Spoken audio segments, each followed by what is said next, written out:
Sacrifice. আওয়াজ করে আমার সাথে সাথে বলেন স্যাক্রিফাইস। এই স্যাক্রিফাইস ছাড়া দাম্পত্য জীবন টিকবে? দুইজনেই যদি ঝগড়া করে, দুইজনেই যদি রেগে যায়, ঝামেলা আছে না নাই? স্বামী রেগে গেলে স্ত্রীকে থেমে যেতে হয়, আবার স্ত্রী রেগে গেলে স্বামীকে থেমে যেতে হয়। স্বামীও যদি রেগে যায়, স্ত্রীও যদি রেগে যায়, তাহলে তৃতীয় বিশ্বযুদ্ধ বেঁধে যাবে, ঠিক কিনা? এই জন্য রেগে গেলেন তো হেরে গেলেন, রাগা যাবে না। স্বামী যদি রেগে যায়, স্ত্রী থেমে যেতে হবে। স্ত্রী যদি রেগে যায়, স্বামী থেমে যেতে হবে। এটাই দাম্পত্য জীবনের সুখ আর সমৃদ্ধির মূল ফর্মুলা। স্যাক্রিফাইস করতে হবে। এর কারণ, আপনি যদি দোষ খুঁজতে শুরু করেন, দোষ ছাড়া পৃথিবীতে মানুষ নাই, ঠিক কিনা? No one is perfect in this world. এই পৃথিবীতে কেউই পারফেক্ট না। আপনি যে আপনার স্ত্রীর দোষ খোঁজেন, আপনারও দোষ আছে না নাই? আবার ভাবি যদি আপনার খালি দোষ খোঁজে, ভাবিরও দোষ আছে না নাই? না, এজন্য দোষ খুঁজবেন না, স্যাক্রিফাইস করেন, একটু মানিয়ে নিন। দাম্পত্য জীবনটা এরকমই, একটু ছাড় দিতে হয়, একটু মানিয়ে নিতে হয়। দাম্পত্য জীবনে কখনো মন খারাপ, কখনো মন ভালো, কখনো রোদ, কখনো বৃষ্টি, এই নিয়েই দাম্পত্য জীবন, ঠিক কিনা?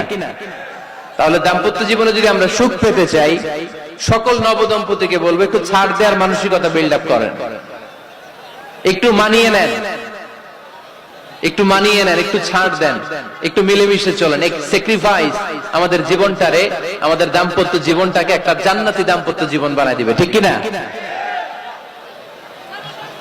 দাম্পত্য জীবনকে সুখী করার 2 নাম্বার ফর্মুলা হচ্ছে ঝগড়া করা যাবে না। আপনারা ঝগড়া করেন নাকি? হ্যাঁ, বউয়ের সাথে ঝগড়া করেন না এরকম বিবাহিত পুরুষ কে কে আছেন দেখি এখানে? হাত তুলছে অনেকে, বিশ্বাস হয় আপনাদের? হ্যাঁ, অনেক ঝগড়া। হ্যাঁ, আচ্ছা, মেয়েরা বেশি করে? না না, এই মহিলা প্যান্ডেল আছে এদিকে, এদেরকে জিজ্ঞেস করলে বলবে সব দোষ আপনাদের, আর আপনারা দোষ দিচ্ছেন এদের। তো ঝগড়া করবেন না মেহরবানি করে, সম্মানিত ভাইরা, ঝগড়া করবেন না। কারণ এই ঝগড়া থেকে, সামান্য ঝগড়া থেকে অনেক সময় বিচ্ছেদের দিকে চলে যায় সম্পর্ক। ছোট্ট ঝগড়া থেকে যেতে যেতে ঝগড়া বাড়তে বাড়তে ডিভোর্সের দিকে গড়া, এরকম আছে না নাই? না, সামান্য ঝগড়া যদি বেঁধে যায়, শয়তান এটার মধ্যে বাতাস দেয়, এটারে বাড়াতে বাড়াতে শয়তান অনেক বড় করে। ইমানদারদের পরিবার ভেঙে গেলে শয়তান খুশি, আর ইমানদারদের পরিবার টিকে থাকলে আমার আল্লাহ খুশি। আমরা কার খুশি চাই? জোরে বলতে হবে, খুশি চাই কার? শয়তান সব সময় চায় ইমানদারদের ফ্যামিলি ভেঙে দিতে।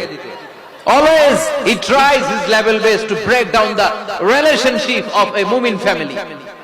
একজন ইমানদারের ফ্যামিলি কি করে ব্রেক ডাউন করে দেয়া যায়? যেন ঝগড়াই করব না আমরা।